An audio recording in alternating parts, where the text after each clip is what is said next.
Hello and welcome to the PC Perspective Podcast. This is episode 551, being recorded on July 24, 2019. I'm Sebastian Peak. I'm Jeremy Hellstrom. I'm Josh Walrath. Behind the red mic tonight, Brett Van Sproenberg. Ooh. You know, that red mic, it illuminates your face nicely. It gives you a nice orange, kind of ruddy glow. Oh, thank you. It's just not my usual complexion. Jim actually convinced me to buy this by putting it on the Amazon sale page on PC Perspective. Why would you do such what a a thing? shill you are. Yeah. And I like it. I like the rosy hue from that Quadcast microphone. Well, if you're watching this live, hot. it is very hot. If you're watching this live, you know all about our live podcast, and hopefully you're on our spam list, which is only affectionately called a spam list. It's actually just an email list. We only use it to email you when we're about to go live, whether it's for a weekly podcast or some potential live stream at some point in the future, which I'd like to start doing again. So with that out of the way, let's get right into it because we have a lot to talk about. Even though we don't have that many topics, Super happened again. I know it because I've been awake for I don't know how many hours, interspersed with brief naps in the nighttime. But we've got yet another July graphics card launch under our belts. I pray it's over and I can sleep easy tonight. But I've been living this stuff for days. I'd like to hear what you guys think about the Super launch. Who wants to go first? Are you excited about this one? Were you underwhelmed by this one? What do you think about the 2080 Super? Initially I was kind of excited about it. I thought it would be, essentially an $1,100 card that would be, down in the $699 range, which would be a nice choice for gamers. But it didn't quite happen that way. I mean, it's better performance than a 2080, but it's not anywhere near a 2080 Ti, correct? Not even close. No. Yeah, and so 6%. Yeah, with the 2060 Super and the 2070 Super, I mean, you essentially got almost, with the 2060 Super, almost 2700 performance, and the 2070 Super was almost 2080 performance. And so I was thinking maybe we can get a little closer to that 2080 Ti, give people a taste of the good stuff. But Sorry about that, Josh. Yeah, it is not to be. So this is what you get with a maxed out TU-104. That's it. It's nothing left. Nothing left in that tank. That's it. Just two more SMs. That's all they had left in the tank. But they could boost the clock speeds, and they've pumped up the memory speed. Josh, to the fastest GDDR6 ever. Yeah, Josh, or whoever wants to answer this, whoever knows more about this than me. Is there a good way of measuring memory bandwidth versus being like GPU bound? At what point is it textures? What is it that would really push memory speed to say that 15.5 really made a difference over 14? It's going to take me a while to remember what that is. Yeah, previously it would be all texture because you were streaming in textures from memory and data was very, very small. A lot of it probably could fit in the really, really small caches of previous GPUs. And then we got to a point where, textures got a lot larger and they were stored in memory and you needed to access them. And all that extra memory speed really, really helped with the texture stuff. But now we've got such a mix of data in memory that and such large caches in GPUs that, I mean, you've seen it yourself. You start overclocking memory and you see nothing in the past. You start overclocking memory and you get significant improvements, and you overclock the GPU with that and you get more improvements, and it's all really happy until you hit these peaks. And then we got to the point where, the power to the board was you could only, overclock the GPU so far and the memory so far before you really start limiting, by how much power you can pull from the PCI Express, slot and the extras. And now it's to the point where you overclock memory and you're do what would consider a pretty significant memory overclock, and you're getting 1% to 2% improvement. And even then that's kind of lost in the noise of individual benchmark runs. I mean, I've experienced that myself with this latest generation. Maybe I was not as extreme as I needed to be, but is this similar to what your overclocking experiences are? Myself, yeah, and Yes. actually, it seems we've got about as much out of touring as I think we're going to get. TU-104. If you look at the Founders Edition of the 2080, which was clocked a little bit higher than a stock 2080, that was 1710 megahertz, I think, something like that. And this is 1815, I believe. So it's 105 megahertz overclock already, or higher clock. So then that was pretty much in line. If you look at launch reviews of the 2080 Founders Edition, people were overclocking it somewhere in that 105 range in their overclocking testing pretty safely. So then you just go right up to that 1815 number for the boost clock. And of course, it always boosts longer. And we'll talk about cards that can boost for longer durations, which you probably, I don't know if you can see this or not, but if you have better cooling and, if you increase the power limit, you can boost at higher clocks for longer durations. But essentially, that 1815 number was probably about as high as we could have expected from them. I have seen cards, like I know Asus with the RG Strix cards, I think I've seen one up to 1885 out of the box, somewhere in that range, 1890. But as I discovered when I was overclocking this EVGA card over the last few days, it doesn't really go a whole lot higher than that. And in fact, even the FTW3 hybrid cooled card from EVGA is only 30 megahertz above the Founders Edition card. So I don't think there's a whole lot left on the table. I think somewhere around 2100 megahertz boost is pretty much all you're going to get without some more exotic cooling or maybe a better binning. Or if you're better at overclocking than I am and know the magic of voltages and undervolting and overvolting and how to get to 2200 megahertz, that would be probably the practical limit of this. But this is full TU-104, 3072 shader cores, I think. And everything's a little bit higher because you have those extra 2 SMs enabled. So one interesting thing about this is it's free performance upgrade. Sure, it's very minor. If you look through the charts in any of the reviews, including ours, you're going to see somewhere between like 1 and 3, 4, 5, 6%. I'm thinking 1 to 3 in the overclocking testing. The actual real testing, the stock testing, was about 5% over the 2080 Founders Edition. Nvidia said it was going to be closer to about 6% over stock. I didn't test a stock card. I didn't have any stock cards. I had a couple overclocked cards in the Founders Edition card. But yeah, about 5% faster. And compared to Founders Edition, it's $100 less. I always forget that. And we've been reminded of this in the comments for years now. Founders Edition is more expensive. It's $100 more. So you got the higher clocks out of the box, paid for it. So we were talking about a $799 card versus this new $699 card.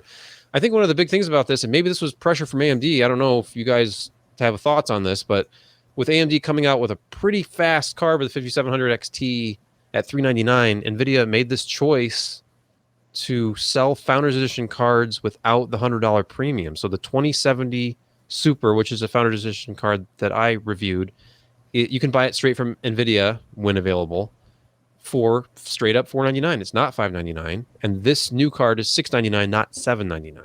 Does that appeal to any of you, the fact that you can get the Founders Edition cooler and the slightly higher clocks without paying any more than a stock card?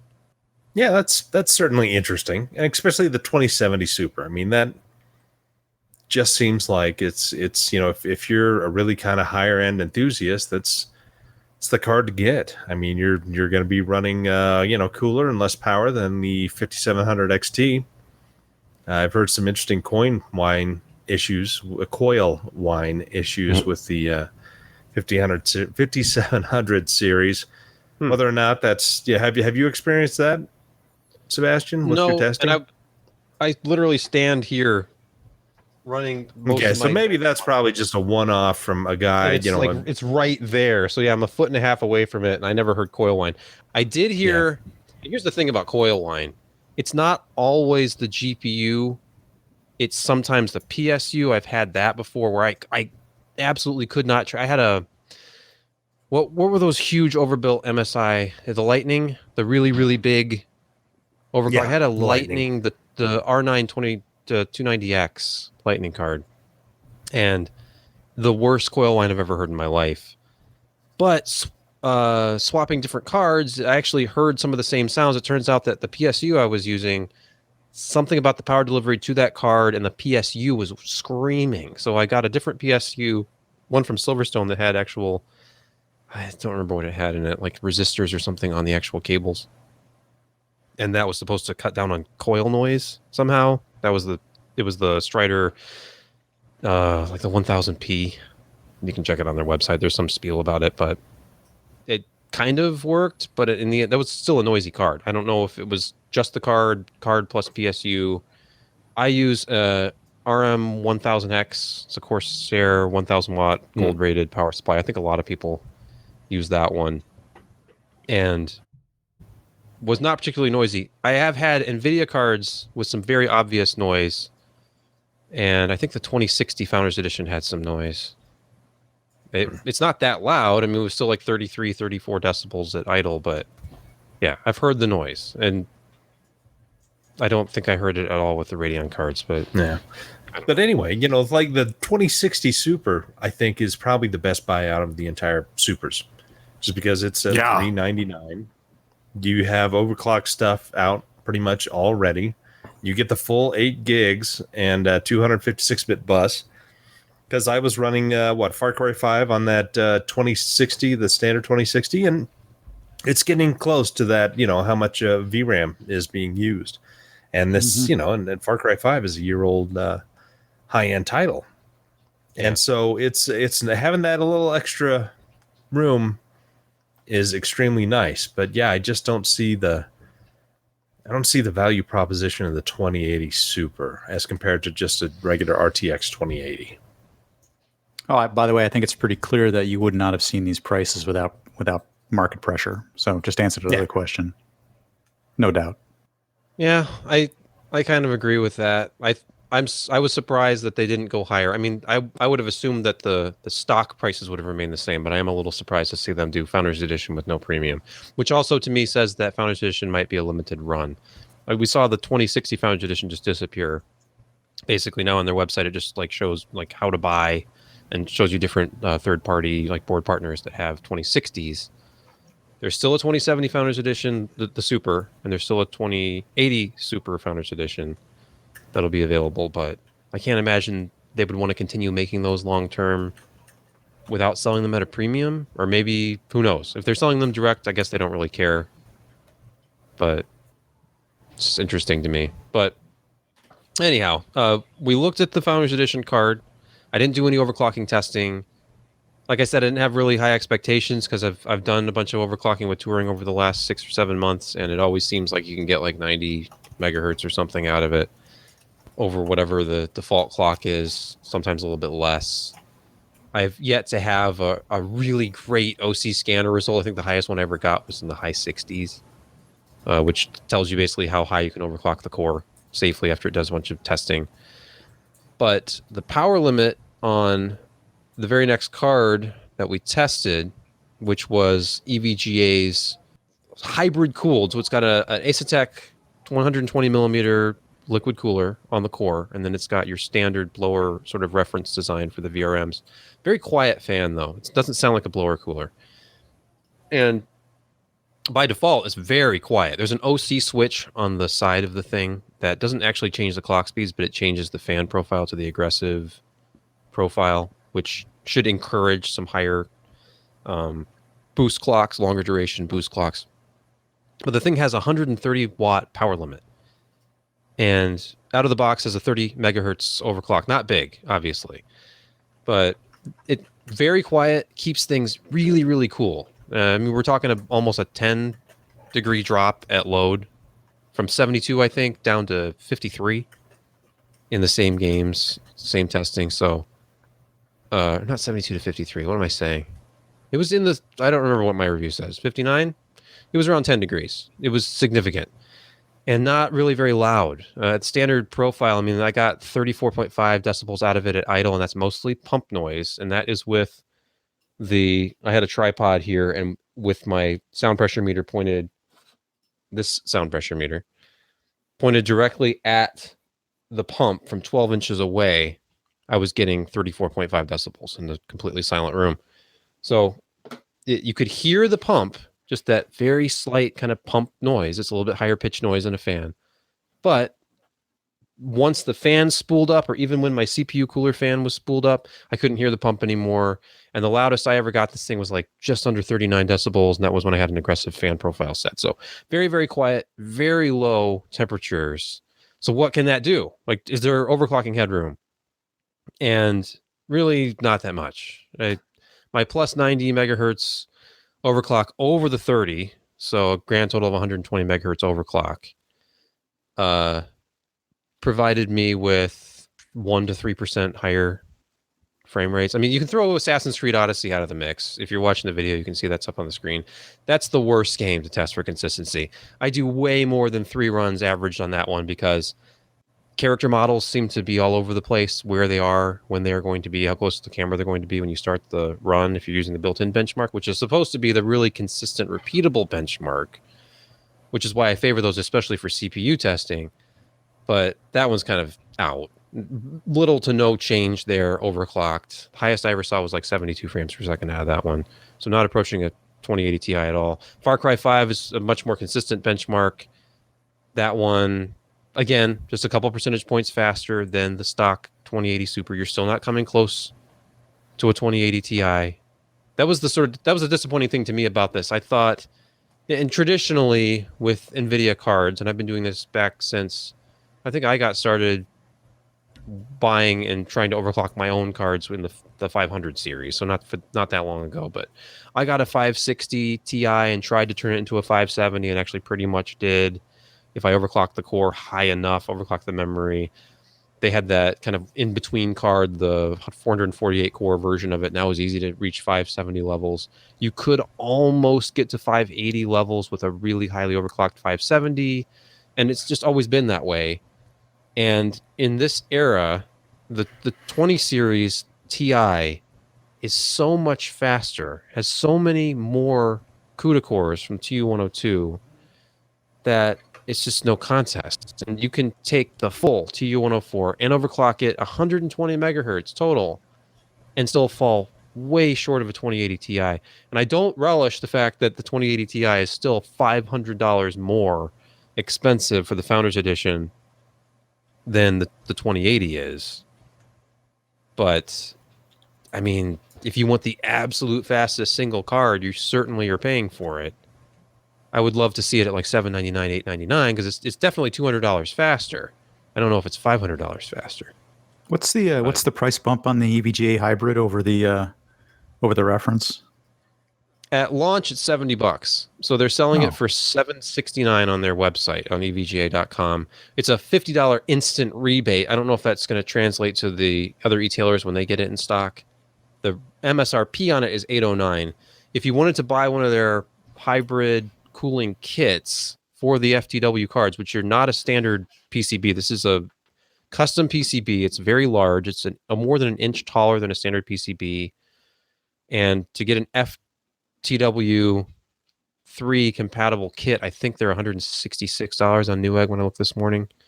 So just thinking about like throwing in your own budget 120 millimeter cooler and some sort of a bracket to install it, you're well over that $70. So I thought that was kind of a nice value add. If you're interested in like this kind of cooling solution, $70 extra over a stock card to get you a small factory overclock, but the potential to run a lot cooler. And in some other cases, like there's an upcoming review that I have that will probably illustrate this best.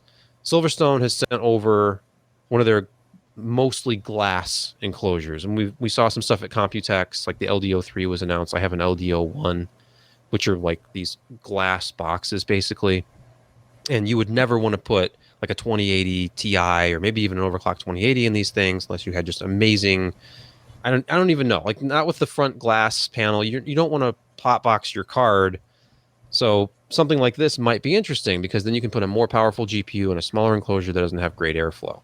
So that's kind of what I was thinking for this card with the next project. But I don't know. Like, I don't know if any of you guys are like, if the all-in-one hybrid design appeals to you at all, or if you even think 30 megahertz Because if it's all about performance, it's only 30 megahertz additional speed. Is that worth $70 to you? Or certainly is it worth $110 at MSRP?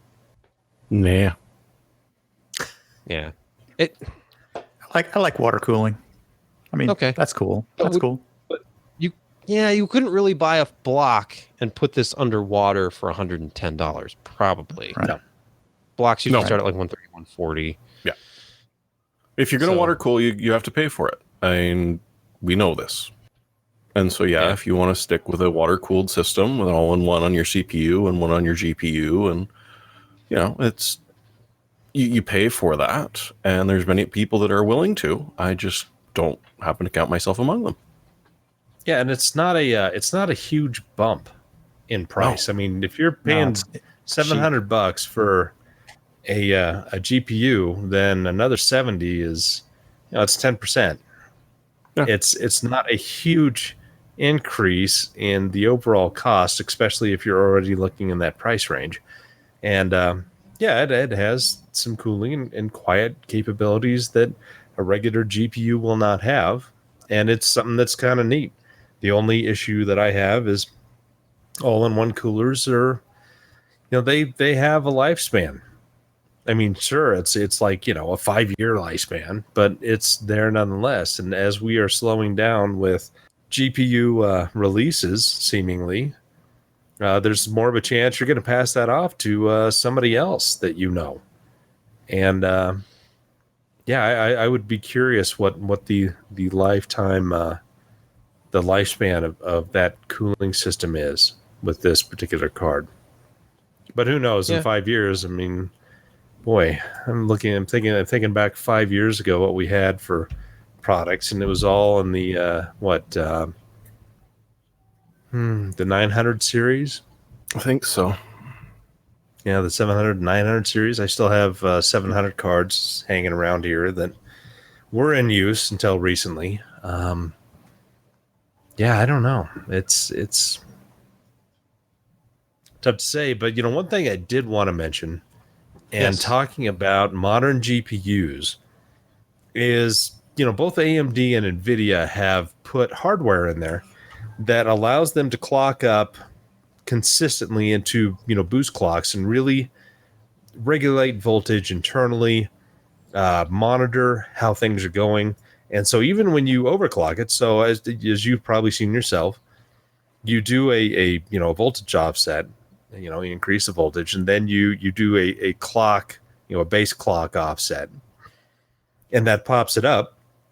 But for instance, I'm testing an MSI board that it runs at like 1920 megahertz no matter what. You increase the voltage, you increase the power percentage, you do the offset, and sure, and when it's cool and it hasn't run, it pops up to like 2 gigahertz, 2020, and then really, really quickly it notches itself down, because that's that internal kind of controller that Nvidia has and AMD has implemented that really controls the clock speed, so it'll be stable and work. But yeah, you just don't get these bleeding edge overclocks unless you really, really push it with superior cooling and possibly some liquid nitrogen. But yeah, it's just they are running on the ragged edge when they come off of the fab floor and are packaged, and it's just overclocking is becoming superfluous. Yeah. It just Is it passe? Is it passe to overclock now, John? it's unfortunate. I mean, sure, if you go really crazy with the LN2 and can get some serious clocks in at a short period of time and are able to do that, but we're well past the Celeron A stage where you can get a 50% overclock. You're running 300 megahertz and suddenly you just pop a couple of jumpers and you've got a 450 megahertz processor that is just as fast as the Pentium 3 450, if not a little bit faster in ways, and you paid 1/3 the price. It was a wonderful time to be alive and experience that kind of thing, but we're we're just not there anymore. It's technology has become. I mean, you've got 8 to 12 billion transistors in a die, and it's pulling 150 watts. I mean, there's only so far those things can kick without a massive change in materials like carbon nanotubes and some other exotic materials that they're working on. It's just not going to happen. I mean, we're going to be happy with our close to 2 gigahertz with Nvidia stuff and a little bit lower for AMD, and that's where we're going to sit for a while. Okay. I've seen some reports, somebody pushing a 5700 underwater, getting it close to 2 gigahertz, and it basically just got hot. Not a lot of performance out of it. Oh, okay. I thought you were going to say hot. No ramifications. It's better performance. No, it just got hot. But no, it just got hot. No, Okay. it didn't get not a lot of performance. It just got hot. I think they're pushing those pretty hard too. Like we saw Radeon 7. Yeah. That's Vega being pushed about as far as you can push it without putting it underwater. And then I don't know how much more performance can be had out of those. We've heard things about underclocking them, and then there's the whole soft table mod stuff, which I have not gotten into at all. But anyway, we'll have a retro podcast at some point, Josh, you and me. We're going to have to do this, talk some old tech. I'm sure people would absolutely love it. Drive Jim absolutely out of his mind. Let's move on. There was one more quick review. I took a look at Lexar. Yes, Lexar. That Lexar. The memory card masters from days gone by. They kind of disappeared, we thought. Micron was looking for a buyer. I saw, with great chagrin, if that's the word I'm thinking of, I had bought one of those P20, the super fast, inexpensive. I think I paid $20 for it, and it was like 400 megabytes per second reads off of a thumb drive. And then, boom, discontinued. And I had put up a little review of it and everything on the site, and then it was gone. Sold out everywhere. And then I found out, they were looking for a seller, and they announced that they were getting out of the storage business entirely. Well, they found a buyer. I think I said they were looking for a seller. They found a buyer, and Longsys, which is a Chinese company I've never heard of, but apparently they've been around for a long time. They bought them, and they are back at it. They have a full line of products. I was kind of looking through the website. They've got SSDs and thumb drives. All the jump drives are back, and of course SD cards. And their 2019 lineup includes NVMe SSDs and SATA, and then a fast external drive. We'll talk about that in a minute, and the kind of surprising lack of USB 3.1 Gen 2 drives out there. I was surprised. I thought the T5 from Samsung was, and turns out that's only Gen 1. And there's not a lot out there. If you look on B&H Photo right now, I believe there are 2. One of them is this drive, and the other one's a brand new SanDisk Extreme Pro, I think that's being released in August, or maybe the end of this month. It's not even out yet.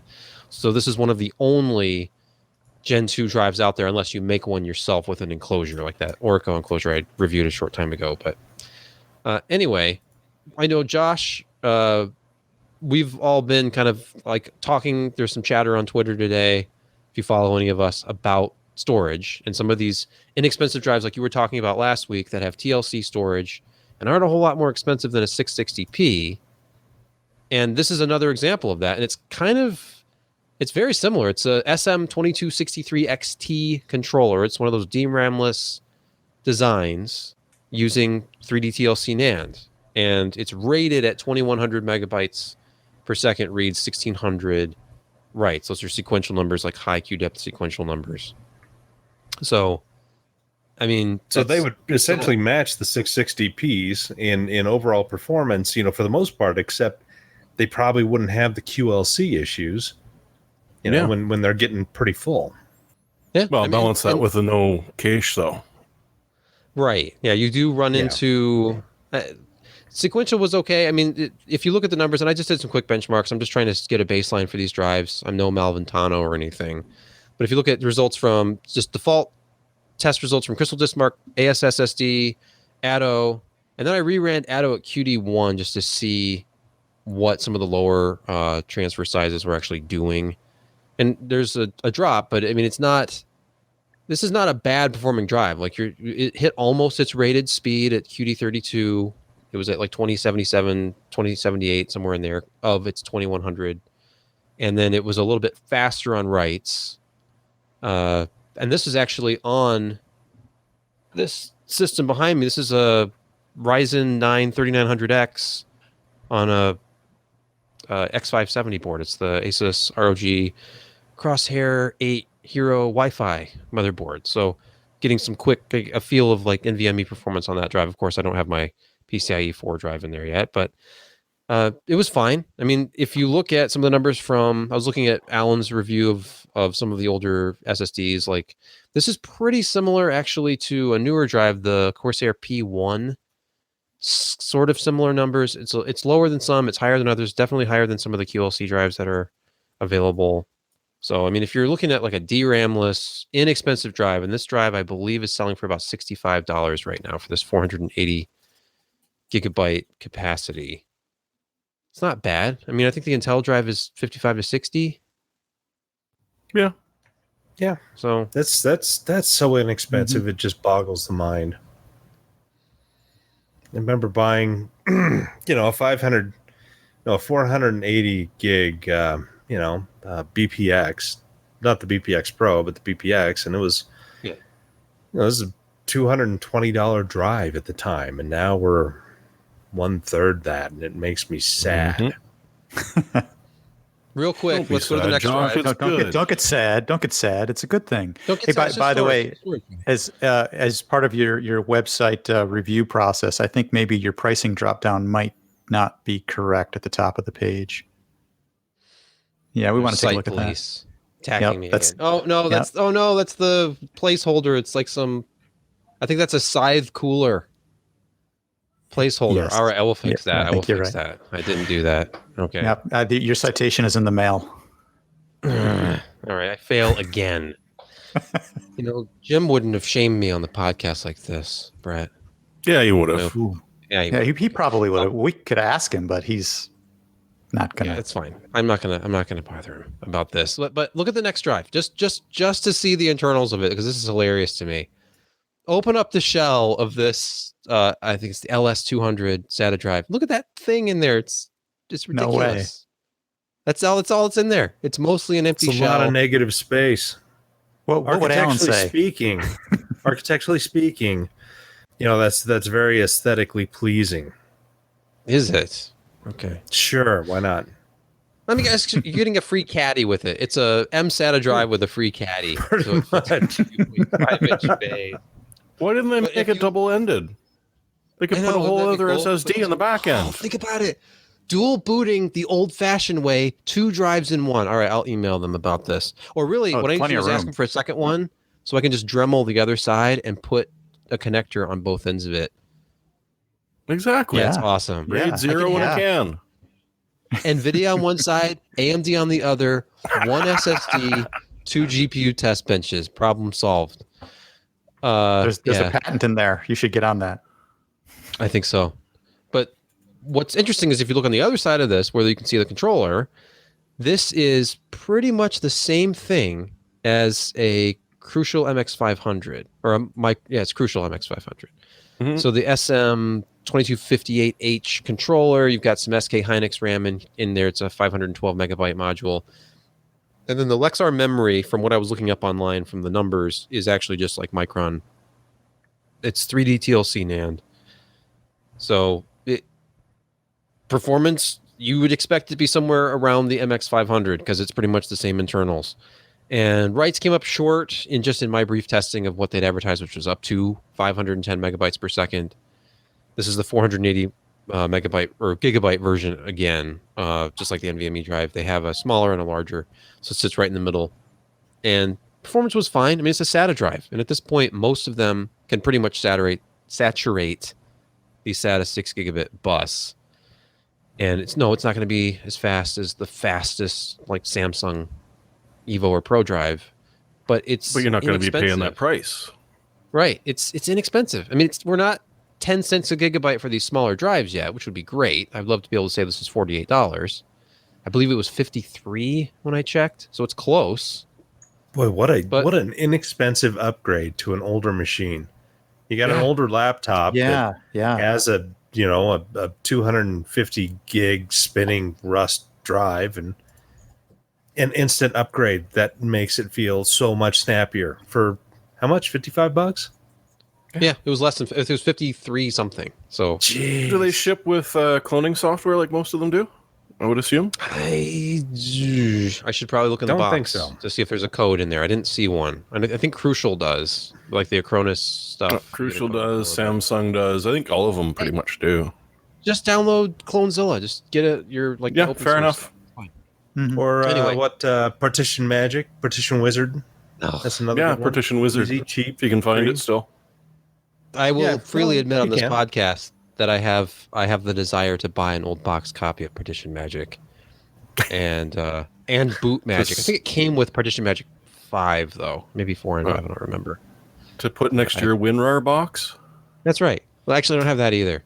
I do have this copy of Windows 3.1. I think there's a whole podcast mixed up in with the let's buy old software and play around with it.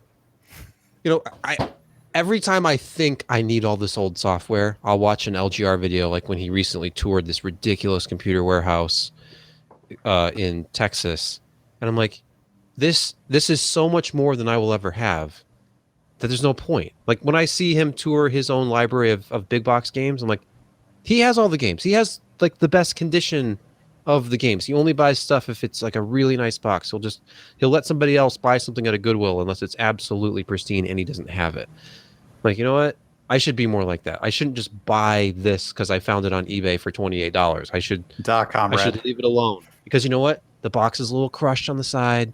It's not perfect. It wasn't sealed. You know what? It makes me realize that I'm kind of a hoarder, and it makes me want to stop doing it. Let someone else collect, and I'll just watch their videos whenever I feel like I have to look at old software. But where was I going with that? Oh yeah, SL100 Pro is the USB-C external drive from Lexar.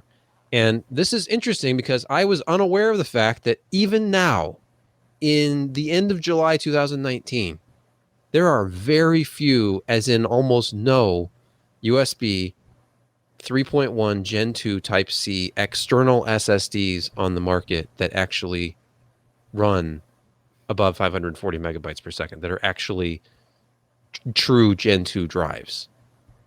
And I've been running an external enclosure for a while with an NVMe drive thinking, oh, you know, everybody has these, and they don't. And this one they came up short of its like theoretical maximum numbers, but I was still doing real world file transfers where it was just a few minutes to put like 90 gigabytes of stuff on it.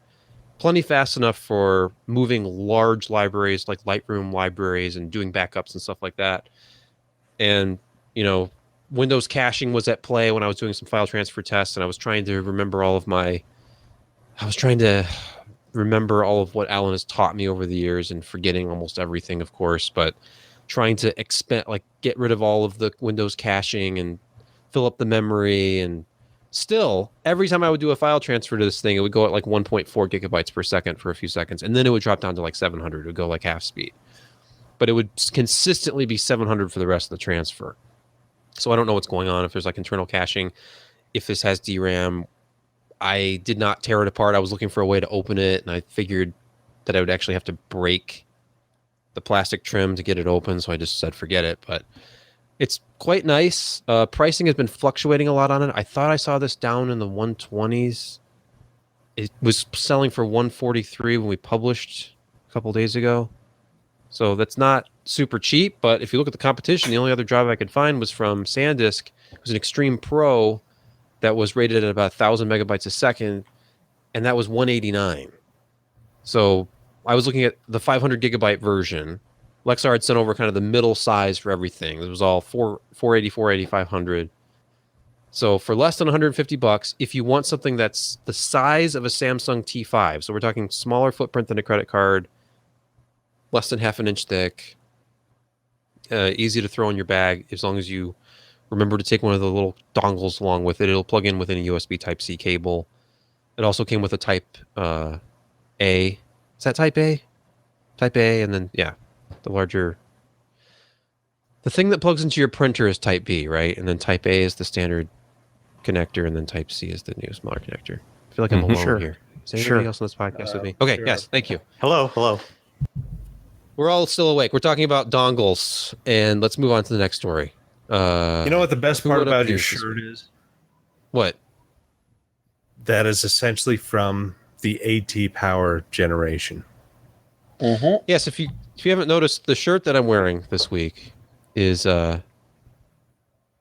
it's not on joshtech.com, but if you want to support the site, you can go to joshtech.com and get shirts like Death Wish Raid. But I found this one which simply says, "It is now safe to turn off your computer," which, as I'm actually obscuring it more as I try to show it than if I just stood still. That's better. But yeah, that's the Windows 95 and I think 98 era splash screen that came up. Yeah, as long as you had an ATPSU. Yeah, because they wouldn't shut down automatically.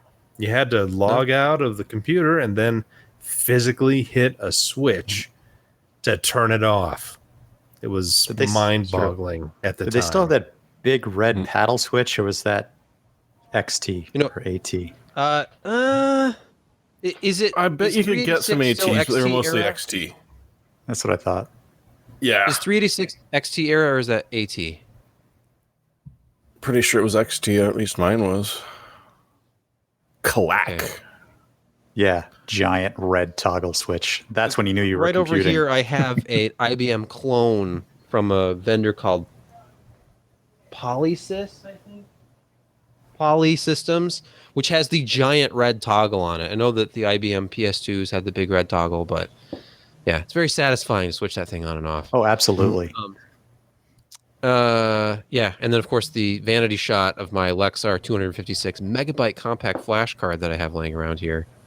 Ooh. I made sure to send that to Lexar, my PR person. I'm like, hey, your review's up, and by the way, I used this shot of an old Lexar card, obviously.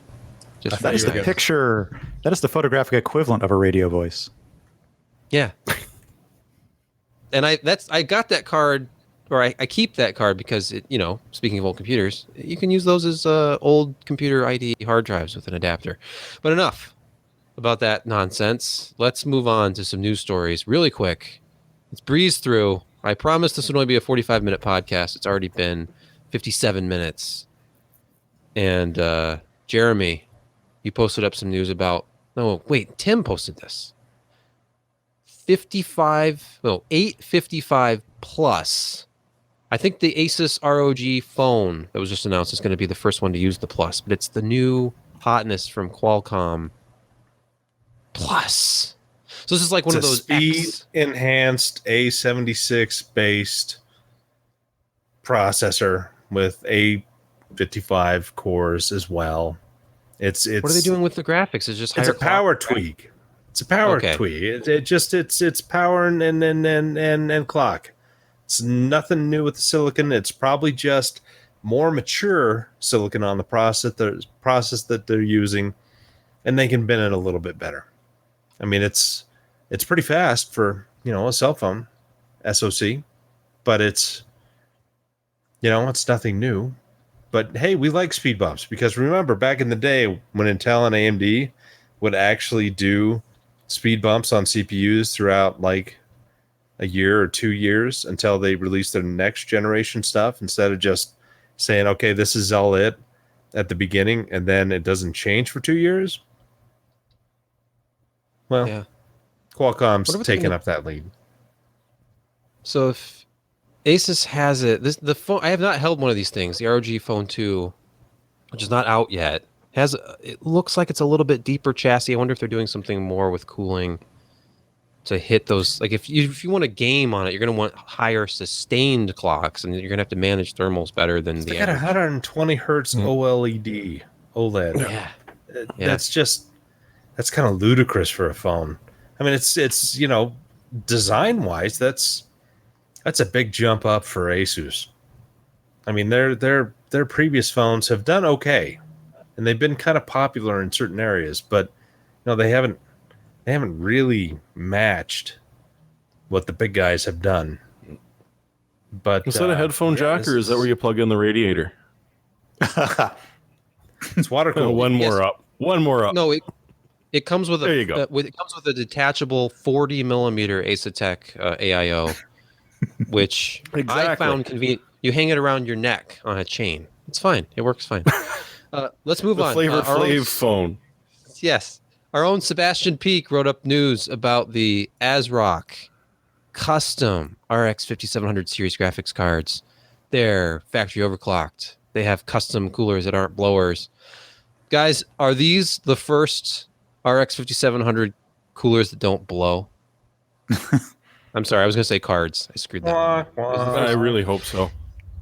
ASRock is really up their game. I gotta say, in the last 4 years, they have really revamped their entire motherboard line, and now people are talking about the Tai Chi as the board to get, because the X370 and X470 Tai Chi boards were fantastic for what you paid for them, and they gathered a following, and they've kind of revamped ASRock's image.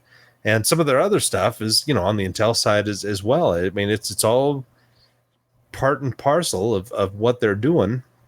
And it's nice to see them actually have a pretty reasonable looking video card that they want to jump into. I mean, why not? Yeah. If you got a good design, if you can offer it for a good price, we'll see how it goes. But, Tyan went into video cards for a while, and Jetway did. Oh gosh! Other guys. Now we're going down memory lane again. All right, they stopped calling it Phantom Gaming, anyways, which I thought was dumb. Is it Phantom Gaming? Well, they have Phantom. A new challenger appears. Right? It's not Phantom Gaming anymore. Their previous 580 and what's that? Ooh, what was that? Phantom Gaming. Oh, look at that. See Yeah. the 570. We asked, and speaking of the Tai Chi, we begged. Well, not really, but we asked for a Tai Chi board, and they're like, we don't have any right now. Will you take one of these Phantom Gaming boards instead? I'm like, sure, that's fine. But they're in demand. Yeah, it's like ASRock is making $70 some nice more stuff. board. Yeah, but doesn't the name imply not really there? What do you mean? That was the Phantom old gaming motherboard. console. The Phantom console. Yeah. Oh. Yeah. Anyway, we'll see how they actually perform. I mean, it's a good looking design. I mean, it's going to be some very, very basic things in there, but it's got better cooling. Hopefully they improve some of the power delivery there, but we don't know much about it. I think it's their first real, it's just a solid looking video card, and it probably is going to be a nice price, and it's going to be cooling better than stock 5700 XT.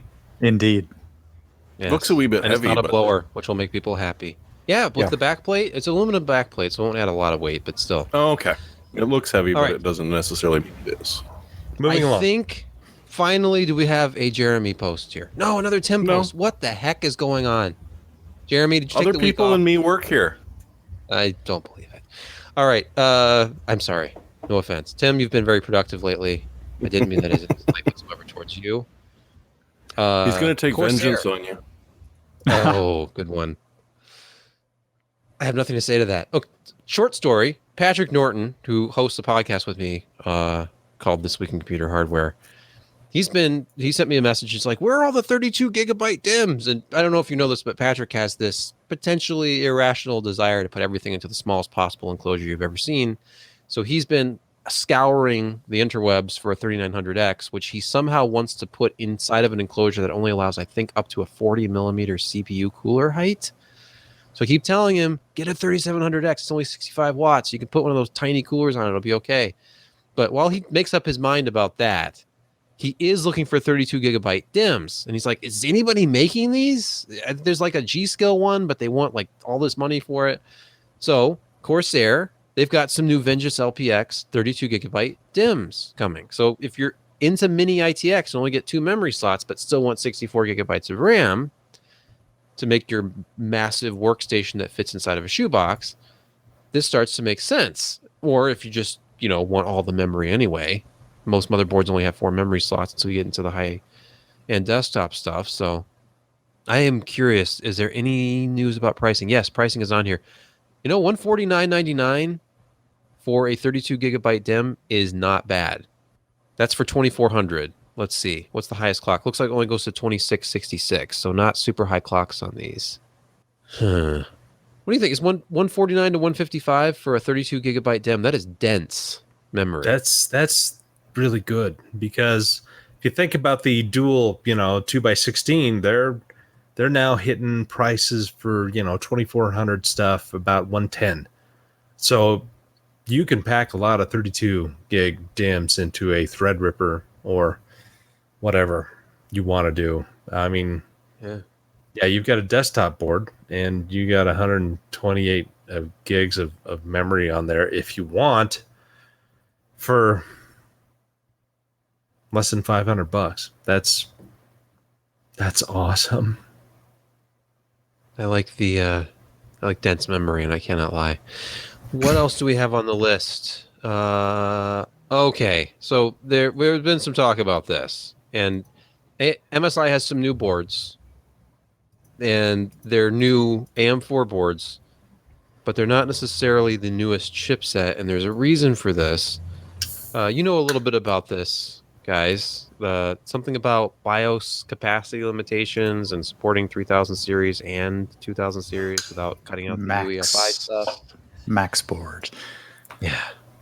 Yeah, well, you know, if you've noticed the latest boards from MSI, they've had BIOS updates to them, and suddenly your really pretty UI, GUI, has turned into kind of an older school just text, because to fit as many CPUs as they could into this, 16 gigabit chip? Mm-hmm. I think that's right. They had to Deep Six all the neat graphical features and the click UI or whatever the hell they want to call it. And that's fine with me because I kind of prefer the older stuff than the flashier things. But yeah, I mean they're running out of space in these firmware chips to handle all the CPUs out there that AMD has for AM4, because that starts with Bristol Ridge and it goes to the new 3000 series. I think Bristol Ridge is the correct one. But anyway, they're now using a 256 megabit chip, 32 megabytes, and they support all of the AM4 CPUs with the fancier looking BIOS. And I'm kind of curious if... Okay, so the problem with a lot of the AM4 motherboards previously is AMD is really, really scared to run PCIe 4.0 over them because not all of them may work. So I'm kind of curious if MSI is overbuilding these to support that. I don't think they are, because AMD has come out and said anything not X570, when we do a future AGESA update, it's going to disable PCI 4.0 on anything other than that. But I wonder if there's going to be some changes there, because MSI is offering these solid looking boards that will support the entire range of AM4 processors from the very, very beginning to the very latest. Yeah. And the other nice thing is that we haven't seen pricing, but it's going to be less expensive than your average 570. Or, well, to put that better, you're going to get a lot more features at the same price points as you will on a 570, where you're going to be trimming off a lot of extras to try and bring the price down. But one of the other things that they're doing with these is they've built their own sort of XMP tool. They call it AXMP because they have to. So almost all these boards are going to support DDR4 4133. Whether your Ryzen chip gets along with the particular DIMMs that you buy is a totally different story, but they've got good charts for compatibility. Whereas with your previous A320s and B450s especially, that was 3200 if you were lucky. And as we know, Ryzen chips like faster memory. So that's kind of nice. And I think it's going to be less confusing for some people because it says right on the box, it's a Max. It's Ryzen Desktop 3000 ready. I wouldn't say if you've got one that you can flash to work with one of these new chips to upgrade to it, because it's not really an upgrade. But if you were looking at putting together a lower cost system and you still want to have just about everything in the kitchen sink attached to the motherboard, it's a nice move. So I keep an eye on them, and as you said, price is going to be a big thing. As long as these aren't significantly more than their current models, it's a good buy. If they're going to add, 15-20% to the price tag, I may take that back. Hey, and while you're still talking, Jeremy, why don't we talk about Radeon Anti-Lag in real life? What is the actual benefit? Are you seeing word out there of, I don't know if you've had a chance to play with it at all, but No, because you guys don't send me graphics cards. sorry. For good reason. We could do something about that. But so this is something that, in amongst all of the other new features that Navi is offering, this one, at least as far as I saw, didn't get as much press as a lot of the other features that they're doing, like imaging sharpening, for instance. So the idea with this is, in certain scenarios, your CPU ends up at least a full cycle behind your GPU. A full frame. If you're playing a Twitch game like Counter-Strike Go and you're doing it multiplayer and you're trying to win matches to climb a ladder, the tiniest little bit of input lag translates to you not winning. The idea with this is, in those cases where you are at a point where the CPU is, waiting for the GPU to draw the next frame, which by the time it communicates to it, comes back, gets up to your screen, and you click the mouse, can be 10 to 15 milliseconds. Their idea is that they get these things happening a little more simultaneously, and in some cases, for the average gamer, they were actually seeing a drop. Not a huge drop, but, honestly, going from 21.7 to 19.7 is going to have an effect on your game if that's what you're doing. If you're an average gamer, it's not something you're likely to notice so much. But then again, if you're floating around 60 to 90 frames per second, the review that I linked to did see 10 to 15 milliseconds in the best case scenario. Usually, as you can see in front of you right here, 4 to 5 is pretty average. So if you're young enough and sensitive enough that you can actually feel a little bit of lag between what's happening on the screen and when you get to react to it, it's a free feature. Enable it, give it a play, see if you like it, see if you enjoy it. It's not enabled by default, and I hate to go back to the old days when we complained about AMD and turning things on by default until enough complaints made them stop it. There are games where the CPU and the GPU are already synced, in which case it actually is going to add lag to it because now it's running through a software stack and then back. And that, again, 10 to 15 milliseconds, if you actually can feel it, it's a wonderful little thing to enable. Otherwise, I don't think I'm going to notice it. But it's a nice little addition, and it's something that Nvidia doesn't have yet, a competitor to. So give her a shot. Let me jump in here real quick. Jeremy, yeah, is your neighbor listening to music or something?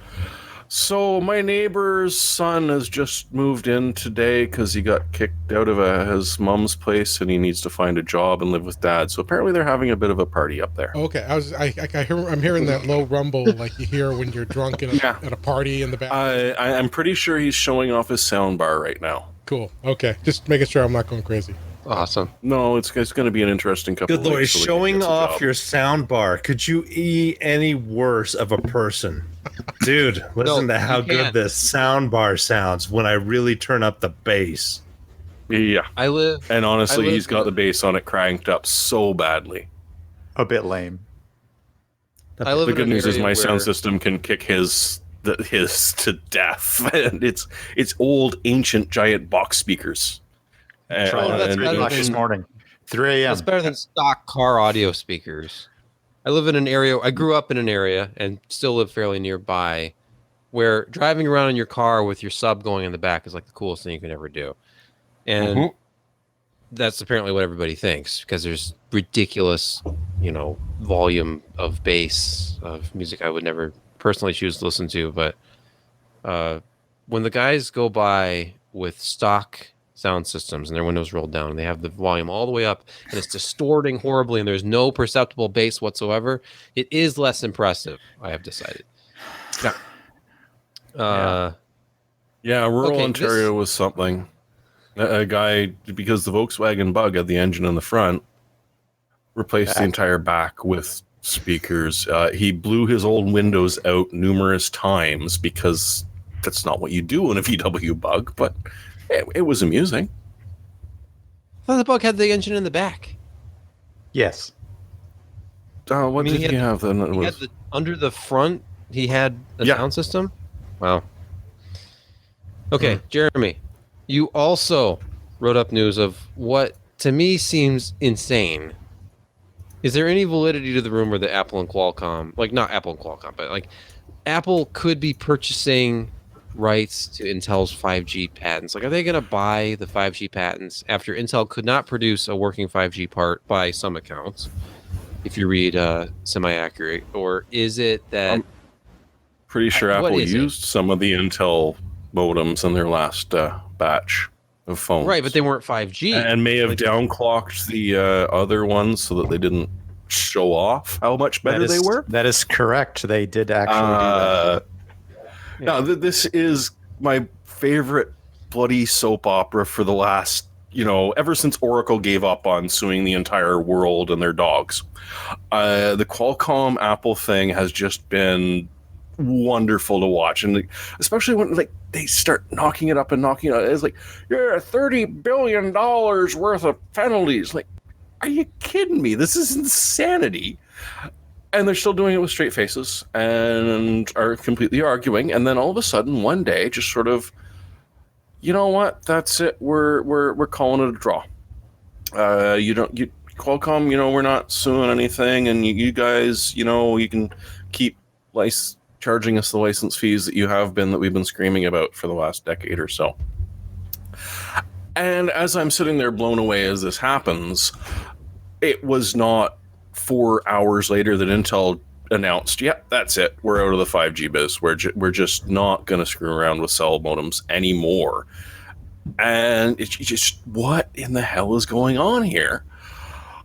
We already know that your modem stuff isn't that great. We already know that your mobile stuff was hidden a while ago. Not quite as bad as Microsoft and their breakup with a certain unnamed cell phone company, but still, they just distanced themselves completely upon it. And they blew, $1.5 billion to pick up Infineon not that long ago. Intel did. So it was a big, nasty, just something you didn't want to talk about, especially being Intel that wins at everything. And so now we've got a rumor going around this week that Apple has offered $1 billion to pick up what remains of Intel's modem biz. So definitely their IP, possibly a couple of employees. We don't know. It's an incestuous business, so people move around. This makes sense in a way because it means they don't have to go back to Qualcomm and they don't have to pay the licensing fees for Qualcomm that they've been complaining about for forever. But on the other hand, it's Intel sort of saying, yeah, we're going to sell it at a loss. And Apple saying, we're so mad at Qualcomm, we're going to take something that has been proven to be an ineffective solution that is nowhere near as good as what Qualcomm is offering in the previous generation, and God only knows what it's going to look like in this new generation where Qualcomm has been going completely balls out, and Intel has just been letting it sit and rot for the better part of 6-8 months now. And then on top of this all, there's this wonderful little thought in the back of my head going, so maybe they're picking it up so they can put out the 5G iPhones for the next generation and start suing Qualcomm again because they don't have to depend on Qualcomm providing them silicon. And we'll just see this all kick up again in 3 or 4 months or a year. Oh, yeah, probably. It's just, like I say, it's the best friggin' soap opera that I have seen, and I don't know how long, well, since Soap came out, as I alluded to in the post. it's going to be very interesting to see what happens. And I do, in a way, feel sorry for the Apple fanatics that will be out there and buying the first 5G iPhone only to find out that, yeah, it's 4G plus. Intel inside. Yeah. Sorry. 5GE. Oh, yes, 5G, not 4G plus. Sorry. Right, yeah. Yeah. I So can still this hear was- the music from Soap in my mind. Do do do do do do do. Yeah. Anyway, moving along. Damn good show. Corsair. Origin, maker of boutique. I wonder where they're going to PCs. get all of their cases, power supplies, memory, possible storage from at Origin now. Yeah, Huh. I wonder. ASRock, yeah. obviously. Good for them. Corsair, Elgato. That was big. Because anybody who's out there on YouTube streaming, anybody who's on Twitch streaming, probably using an Elgato product of some kind. Those switchers are very popular. Of course, I'm so with it, I don't even know what they're called at the moment. Stream Deck, I think. And then, of course, things like the Cam Link. I'm using a Cam Link 4K to capture video from the Sony a6000 camera that I'm using right now. And that was huge. Now they have Origin, which is one of the big... I mean, Origin, Falcon Northwest, there's a few brands out there. But, that's quite the... is it a purchase? Or is it a I would imagine this is more of a... Yeah, they bought straight out bought They it. bought them. Origin. They bought them. Yeah. But they're going to... Origin will continue doing what they did. And Corsair likely will continue doing it. Because Corsair's had 2 or 3 lines of pre-built systems. But that's more or less about it. They were pricey. Oh, yeah. Well, Origin isn't exactly super cheap either. But on the other hand, with them, you got a good 5-year warranty, 24/7 text support, and a lot of fun stuff. So it's going to be interesting to see IQ through all of the Origin ecosystem, because it's going to happen. Hey, speaking of the Origin ecosystem, what about the Big O? Yeah, I wanted to mention that. The Big Well, you O. can't buy it. This is a proof Oh. of concept. Sorry. Come on. Also a copyright violation for us fans of the Expos. But that's a different problem.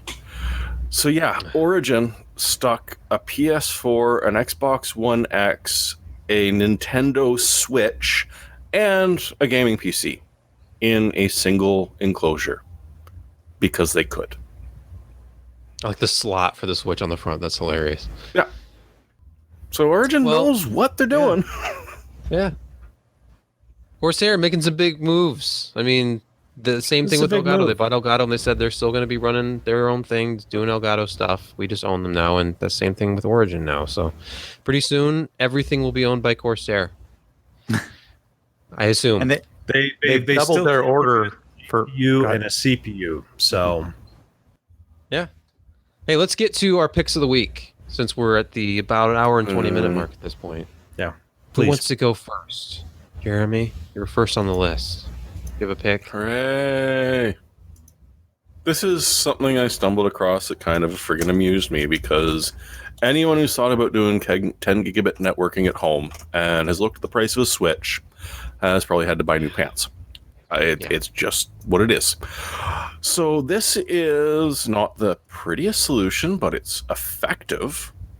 What he's done, and you can follow through the links to see how he did it, is essentially fitted out each computer with 2 10 gigabit interfaces and plugged in an SFP Plus, an adapter which will let you connect via Fiber.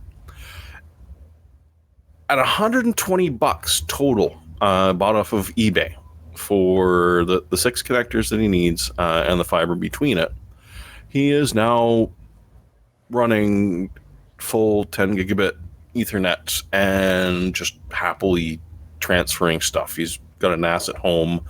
It's not going to be for everyone, unless you just enjoy doing that sort of fun stuff.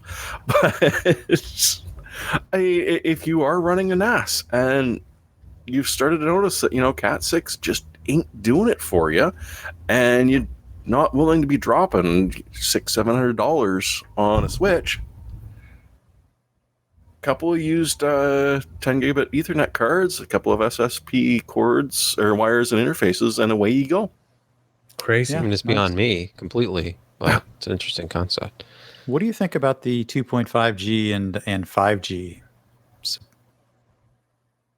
I mean, I don't know if the support's going to be there for it. How much? If it's going to be less expensive? You know, I get made fun of by not having 10G in the house, so I'm just looking to save face. A year, I think it was actually at this, maybe it was at last year's CES. We were talking to the Rivet guys, and they were talking about 2.5G stuff coming up, which they were excited about because they're like, it's like free performance. We can use the same Cat 6 cables. It's just faster. It doesn't really cost much more, if any more, at all for the NIC.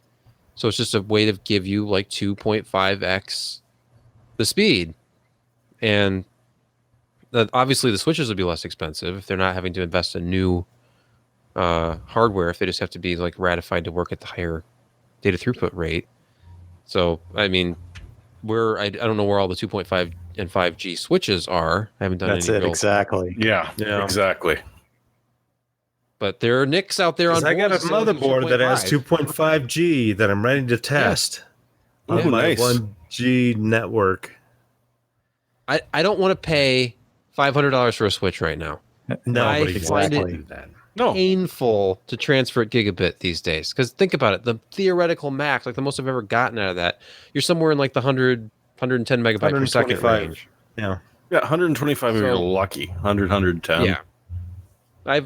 My own setups with probably inferior equipment, I'm doing like 110, but it's painful. And you're transferring like huge files, like image backups and doing like archives, and when I do like Steam backups and stuff, it's like I would love to do it over the NAS, but I still use local storage because even a hard drive at USB 3 is still faster. I'm doing like 170 to 200 megabytes a second on a Western Digital external hard drive. Yeah.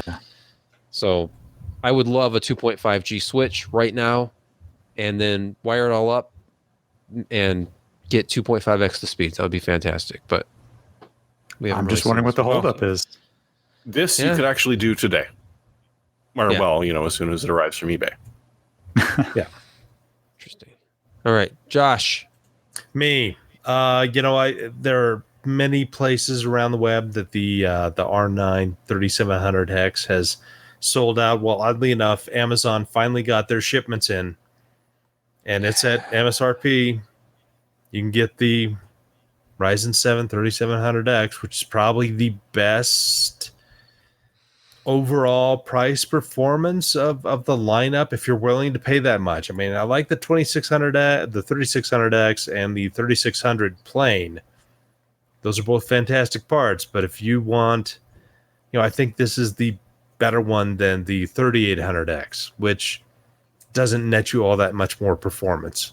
But this is where it's at if you really want to hit the sweet spot. And they have the 3600 is pretty good still. Yeah, it is. Actually, it's weird. The 3600, I would recommend the 3600X. Actually, not worth the extra money. The next bump up, 3700. Wow, the 3700X is actually worth it. Yeah, it is. It's a great CPU, and it's the 8 core that's only 65 watts. Yeah. So I would love to say that means it has tons of overclocking headroom. I've not tried. I kind of doubt that it would, but it's the one that's going to be the easiest to integrate in almost any system, including ultra thin, small form factor, like I was talking about before. So I really like that one. I got a 3700X and a 3900X from AMD for our review, and the power you get out of that thing for legitimately low power draw. It's rated at 65. My total system at the wall, including the GPU and everything, once you factor in, about a 90, the 80 plus gold efficiency rating and all that other stuff. So I think my load was somewhere you'll be saving pennies a year from the wall. Well, I mean, there's slight power savings, but really to me, it's about the cooler. The cooler it comes with is more than sufficient. But you could go down to those small form factors. I think this is just a great PC like the great basis for a PC of almost any size. Whereas with the 3900X, you probably want to put a beefier cooler on that thing. And if you're an enthusiast and you're spending $500 for a processor, you might be interested in overclocking, and you're not going to be getting the highest boost clocks out of that thing if you're thermally constrained. So anyway, yeah, I like the 3700X a lot, especially since the gains over a 2700X were really big, just massive generation to generation, and it's the same price as the 2700X was, still that 329 MSRP. So sorry to steal your pick, Josh. I'm talking over you. No, you're fine. Go ahead, move along. Okay, I'll go. That way you can back clean up. So, in keeping with the concept of cheap spinning rust and that a SATA drive is faster than gigabit, it's still, economical to buy yourself a local drive, and $99 with coupon for 5 terabytes isn't bad. It's pretty decent. That's Nice. $35 off with that coupon. Are those? I'm actually not familiar at all with the Toshiba drives. Are those like Helium, like HGST drives, or? I think it's that technology. Yeah. Okay, interesting. That is cheap for 5 gigs. Yeah, $99.99 for 5 terabyte Or 5 terabytes. Sorry. Yeah, 5 terabyte. Yeah. Good for local storage. You build yourself a network, a NAS. It's populate a system for backups. Libraries, mid libraries. Those aren't Helium. Those are 8 Those are terabytes not. and above. Oh, okay. But that's still a really good price. And I have a Toshiba X300 4 terabyte in my machine for a gaming drive. It's fantastic, especially for the price I paid for it at the time. Yeah. I've had Toshibas for a long time, many years for spinning, and really hasn't caused much of a problem. Not like some of the different drives. The Toshibas seem to have lasted pretty well. Yeah, which makes it odd that they're offering a 2-year warranty on it. Because my experience has also been that Toshibas are pretty solid. Yeah.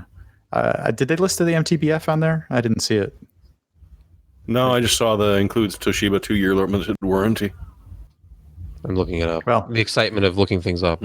Yeah, exactly. Well, 1 anyway, million hours. What? Okay. Yeah, it's impressive. Let's move on really quick. The headphones I'm wearing right now are these AKG K240s. These have been dropping and dropping. I think at one point they were like $120. I bought these at $69 thinking, I got a deal. And now they're under $50 on Amazon as I look today, which is upsetting. But $48.22 is the current price on Amazon if it hasn't changed by the time you're actually listening to this or watching. Holy crap, that's cheap. They're really cheap. And these are nice headphones. I mean, I got AKG too. The sound is good. They're like Grado, but with a lot more bass, kind of. Although softer highs. It's hard to describe. They have the same sound signature as my Boston Acoustics A26 speakers, kind of like polite top end, very warm, still detailed, very comfortable. They're these sort of self-adjusting. They have elastic bands kind of in them. And it's a similar setup to the Audio-Technica ATH 700X headphones that I have. A little bit heavier than those, but still it's kind of like suspended over your head. And then this band up here is like stability, and you're actually resting on the softer vinyl band down here. But anyway, you got to shave your head and see how comfortable it is, and let me know. I don't want to do that again. Well, they do seem to have messed up your hair at the beginning. They did. I didn't plan very well tonight. Okay, and let's just put it at that. Leave it at that. Need some but nice Barbasol. headphones. Yeah, nice headphones at $48.22. They were nice headphones at $69, and now they're only $48.22. So for now, but yeah. Well, if nobody else has anything else, definitely keep watching the site. We have more stuff coming. A lot more things to get to. We're almost through Ryzen, and I still haven't done the Ryzen 5 3600X. There's the new Zen Plus Ryzen with Radeon graphics stuff. I think I have the 3400G. I need to get to compare that to the previous gen, see what kind of improvements to the CPU they might have been able to do, how fast is the GPU on that, and just a bunch of other stuff. We got some cases. NZXT has a new H510 Elite. So there's a a lot coming in the next week or two. Plus, I keep putting this off, but I can't. I have to get to the Corsair Hydro X. At some point, I'm just going to go through the steps and put together my first custom loop, because I've actually never done that before. I've always been like on air cooling and sometimes AIO coolers, but it's all the stuff. I've got the fittings and the cables and the hoses. Does your kid know how to use a fire extinguisher yet? He knows what they are. He pointed one out to me at Barnes & Noble today. Can he dial He's like, 911? look, fire! He thinks that they produce fire, so I don't know. But I do have a fire extinguisher. He's going to be sorely disappointed when he wants to start something on fire with a fire extinguisher. Yeah. So anyway, keep checking the site. We do this on Wednesdays, and I don't really have anything else to say. Thanks for watching. See you next week.